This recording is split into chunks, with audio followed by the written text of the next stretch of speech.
Bonsoir à toutes et à toutes et bienvenue à la grande édition du Journal du Soir. Les titres. Aujourd'hui, 1er décembre, c'est la journée mondiale de lutte contre le sida, une journée de sensibilisation au VIH et de solidarité à l'égard des personnes séropositives.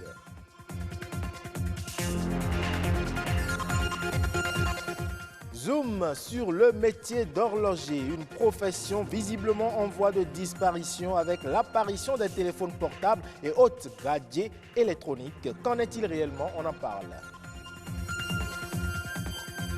Les nouvelles technologies représentent un levier important dans la dynamisation des services au public et contribuent au dynamisme des territoires. Au Bénin, la dématérialisation des services publics s'est imposée comme un pilier de la stratégie numérique.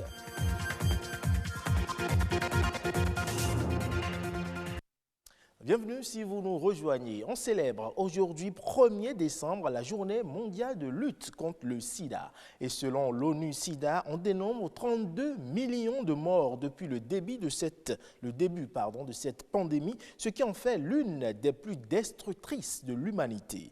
Pour intensifier donc la lutte contre le sida et optimiser les efforts, l'Organisation mondiale de la santé recommande une approche communautaire basée sur la prévention, le dépistage et le traitement. Et c'est à juste titre que le thème de cette année s'intitule « Les organisations communautaires font la différence ». Alphonse Kbadé et Evra Anani nous donnent plus de détails. 30 ans de lutte contre le VIH-Sida. Aujourd'hui, 30 années et pourtant, le virus est toujours actif dans de nombreux pays. Malgré de grandes avancées scientifiques, les populations les plus précaires se retrouvent en première ligne face au VIH. Au Bénin, en fin 2018, 113 000 personnes vivent encore avec le VIH. Pour lutter efficacement contre cette maladie qui a la peau dure, le dépistage précoce serait la meilleure solution. Se dépister au VIH, c'est connaître sa santé, mais c'est parce que le mythe qui est mis derrière le VIH, c'est ça qui fait qu'on n'arrive pas à aller se dépister. Qu'en diront-on? Qu'est-ce que l'environnement va dire si je suis positif? Voilà. Or, la science a aujourd'hui évolué. Les jeunes, c'est pas facile de se dépister, surtout c'est quand ils tombent malades, quand sur le lit de malade, quand on découvre qu'ils sont positifs, ou bien c'est les parents qui sont dépistés positifs et on cherche à aller dans la famille pour voir est-ce que son enfant est dépisté, ainsi de suite. Je lance un appel à ceux-là aujourd'hui qui ne connaissent pas encore leur statut, qui ne savent pas encore s'ils sont infectés ou non par le VIH, de bien vouloir faire leur test. Les organisations communautaires se lancent dans la lutte en accompagnant toutes les initiatives du gouvernement. Elles apportent des services importants et contribuent à la riposte de cette maladie. Mais peut-on guérir du VIH-Sida? Comment se fait la prise en charge au Bénin? Depuis 2005, nous avons eu à traiter, à mettre sous traitement plus de 1000 patients. Il y a certains qui sont décédés, il y a certains qui ont été transférés sur d'autres sites. Il y a certains qui ont été perdus de vue, mais ceux qui viennent aujourd'hui régulièrement sont au nombre de 700, dont 100 enfants infectés. On peut traiter l'infection à VIH et rendre la personne indétectable vis-à-vis de sa charge virale. Donc, la personne ne pourra plus transmettre le virus de l'infection à VIH. Dans les années 80, le malade du sida peut prendre jusqu'à 24 comprimés par jour. Aujourd'hui, ce traitement contraignant est plus simplifié. Jusqu'à 24 par jour, 12 matins, 12 le soir. Maintenant, il y a eu une évolution. Les gens prennent un matin, un le soir. Et un par jour. Les médicaments prescrits à ces patients, c'est les antirétroviraux. Non seulement le nombre est important, les effets secondaires aussi étaient très importants. Les traitements sont simplifiés aujourd'hui. C'est passé de 12 comprimés entre-temps à un seul comprimé aujourd'hui. Il y a des patients qui ne prennent qu'un seul comprimé aujourd'hui. Non seulement que c'est simplifié, mais aussi il y a la tolérance qui est nettement améliorée. La Journée mondiale de lutte contre le sida est une plateforme essentielle pour souligner l'importance du rôle joué par les organisations communautaires, alors qu'on assiste à un recul des financements et à un confinement de la société civile. Il y a une dizaine d'années, on pouvait les voir exercer aisément leur métier à des coins de rue. De nos jours, il est rare de croiser des réparateurs de montres. En effet, plusieurs personnes n'éprouvent plus le besoin de réparer leur horloge ou pendule avec l'apparition des téléphones portables et autres gadgets. Une situation dommageable pour ceux qui exercent le métier. Réparateur de montres, un métier en voie de disparition. C'est un reportage de François d'Assise Amansion et Rodrigue Blondoumet. L'avenir des réparateurs de montres, communément appelés horlogers, est sombre au Bénin.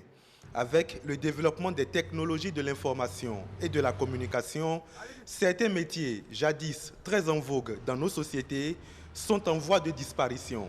C'est le cas de ceux qui donnent une seconde vie aux montres, horloges et pendules. J'ai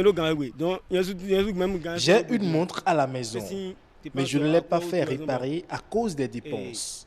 Si je veux consulter l'heure, date, je regarde sur mon portable. La télévision et le téléphone portable ont fait que le business ne marche plus. La plupart des montres portées aujourd'hui n'ont pas la bonne heure ou ne marchent même pas. On les porte plus pour des besoins esthétiques que de nécessité. La clientèle s'amenuise donc au fil des années. Du coup, beaucoup de réparateurs de montres se reconvertissent. Avec l'apparition du téléphone portable, certains sont devenus conducteurs de taxi-moto. Et pourtant, l'apprentissage du métier s'étale sur plusieurs années et exige une concentration minutieuse. C'est plus que ce que vous dites. J'ai fait 5 ans au moins. 5 ans. Non, 7 ans. J'ai fait 7 ans en apprentissage. Le métier est dur, surtout avec la finesse des objets. Il faut être vif d'esprit. Certains clients sont particuliers, comme ce monsieur qui nous a confié hors micro qu'il n'est pas un amateur de montres. Celle qu'il est venu réparer est un cadeau à lui offert, un objet qui a donc une valeur sentimentale. Mais malgré toutes ces difficultés, certains arrivent à joindre les deux bouts et subvenir aux besoins de leur famille. Pas question pour eux que le métier disparaisse. Je remercie Dieu, je trouve ce qui peut me suffire.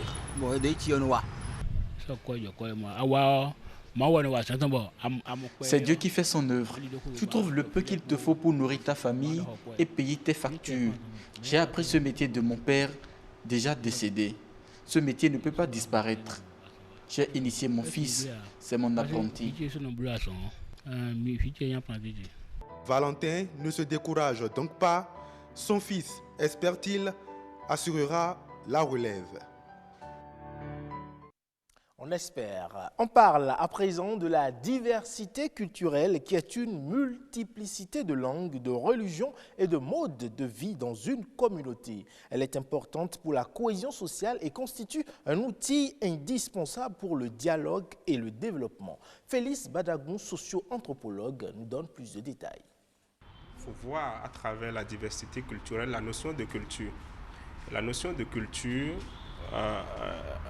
renvoie à l'ensemble des moyens dont dispose une communauté donnée pour répondre à ses besoins. Lorsque vous êtes dans votre culture et la langue que vous parlez, c'est par exemple un moyen de communication, c'est un moyen de faire passer des messages dans votre communauté.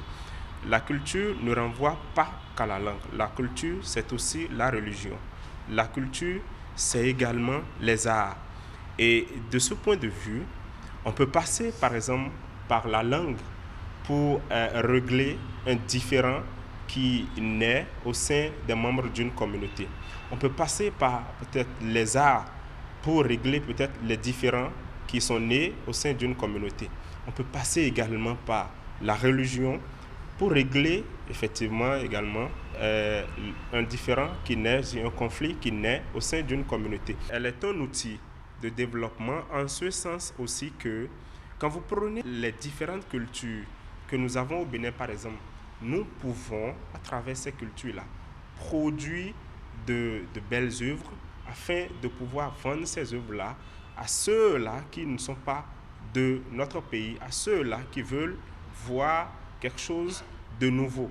Quand vous prenez les arts, par exemple, nous pouvons passer par ces arts-là pour vendre des choses que les autres n'ont pas et que nous pouvons faire valoriser. Que chacun mette en valeur sa culture, c'est d'abord de savoir que ce que j'ai, là où je suis né, la communauté à laquelle j'appartiens, cette communauté-là est riche et que je peux faire tout ce que je veux dans ma communauté, à travers ma communauté. On parle à présent du e-administration ou de l'administration électronique. C'est l'utilisation des techniques de l'information et de la communication et bien entendu de l'Internet dans le but d'améliorer la gestion des affaires publiques. L'administration électronique propose une offre plus performante des services aux usagers. C'est donc un vecteur d'amélioration de la relation administration-citoyen. À l'heure du digital, le Bénin fait d'énormes efforts pour se mettre au pas. E-administration au Bénin, quelles sont les avancées et surtout, qu'en pensent les citoyens? C'est un sujet signé Rodrigue Babaguito. Comment le numérique révolutionne-t-il le quotidien des Béninois? Aujourd'hui, plus besoin de se tracasser pour obtenir son visa, plus besoin de longues files d'attente pour payer ses factures. Tout se digitalise. L'administration électronique ou e-administration est en marche. L'ouverture au numérique des services administratifs est énorme. Vous avez aussi d'autres e-services qui sont connus, qui permettent par exemple aujourd'hui à nos entreprises de pouvoir déposer leur bilan en ligne, de pouvoir déclarer leurs impôts en ligne. Là, on va faire un grand saut avec vraiment ce qu'on appelle le portail national des services administratifs qui sortira bientôt et qui permettra donc à tous nos concitoyens de pouvoir utiliser plusieurs services de l'administration. Grâce à l'interconnexion que l'on va mettre en place entre les différents services de l'État, vous irez à un seul guichet et automatiquement ce sera à l'informatique, à l'État de pouvoir chercher vos différentes données et de vous donner le papier, le fameux sésame dont vous avez besoin. Une innovation qui va dématérialiser une fois de plus les interactions et transactions entre les administrations elles-mêmes ainsi qu'entre administrations et citoyens. L'enjeu est de taille et fait appel à une collaboration avec les acteurs tech. On mettra en place tout un système de sécurité. Nous travaillons avec l'ANSSI qui derrière travaille à 4 mains avec nous, où tous les tests unitaires que nous faisons sur ce portail, ils font en parallèle ce qu'on appelle des tests de sécurité, des tests de pénétration pour nous assurer qu'à chaque fois que l'on met quelque chose en ligne, on ne peut pas avoir une usurpation d'identité. L'enracinement des usages numériques au sein des entreprises et de l'administration publique est l'une des actions phares du gouvernement béninois. L'idée d'une administration entièrement électronique réjouit le cœur de plus d'un. Lorsqu'on parle de e-administration, vous savez, l'Afrique a un seul problème, c'est l'écosystème, qui est inexistant, primaire ou faible, ou inadapté ou trop lent. Au Bénin, en dehors de toutes les réformes qui sont mises en place, réussir à avoir un taux de couverture de 80% en termes d'Internet, créer, je pense, 90 000 emplois dans les années à venir en ce qui concerne la technologie et le digital, etc. Ces réformes-là permettent bien sûr aux entrepreneurs de pouvoir reap the dividend, comme on dirait en anglais. Et en tant qu'entrepreneur, j'en bénéficierai probablement directement. Moi, je suis heureux parce que c'est un très grand pas et ça va permettre de lutter contre, par exemple, la corruption dans l'administration. Le digital s'enfuit, fugitif il passe. Cependant, quelle régulation pour ses usages? Et c'est sur cette question que se referme ce journal. Merci à toutes et à tous et bonne fin de week-end à tous.